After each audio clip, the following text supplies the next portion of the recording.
Yeah. So, the microbiome, is obviously throughout the body, right? So the largest predominance of the bacteria are in your gut, but you do have a biome in every other part of your body, your eyes, your nose, your upper respiratory tract, your skin, your lungs, every part of your system is covered in microbes. And they all communicate with each other, right? So the gut microbiome seems to be able to communicate to other biomes within your system.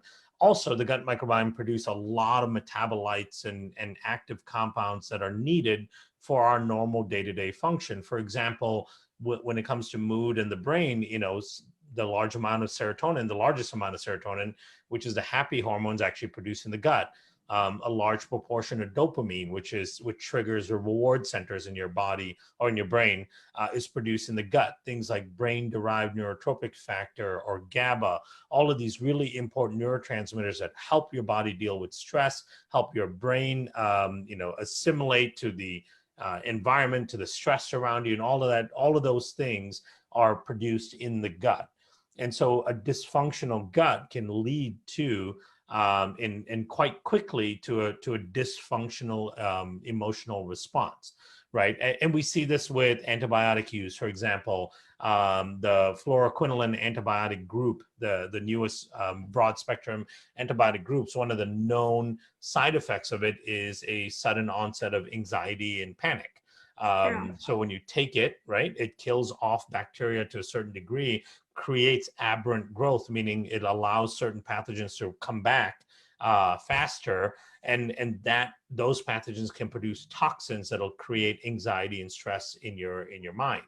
The same thing we see with things like Campylobacter infection. They create one of the known effects of Campylobacter infection is a sudden onset of panic disorders or anxiety. So there's a big connection between the gut and how you perceive the world around you, your mood, your ability to handle stress, and all of that. Same thing with your sexual organs. Of course, virtually every hormone in your body is also produced in your gut. That same with estrogen. In the case of women, not only is estrogen production possible in the gut, but the recycling of estrogen is Mm-hmm. controlled by the gut, right? So your level of estrogen in circulation is controlled in large part by the gut. And then the gut microbiome and in the mucosa, in the digestive tract, speak to the microbiome in the vaginal tract.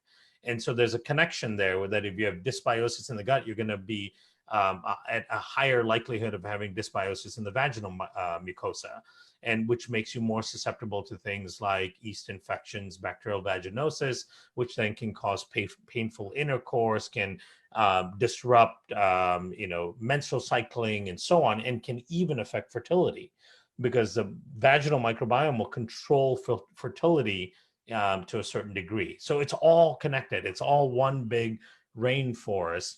And the gut, you can think of the gut as kind of the central command center for all of these things.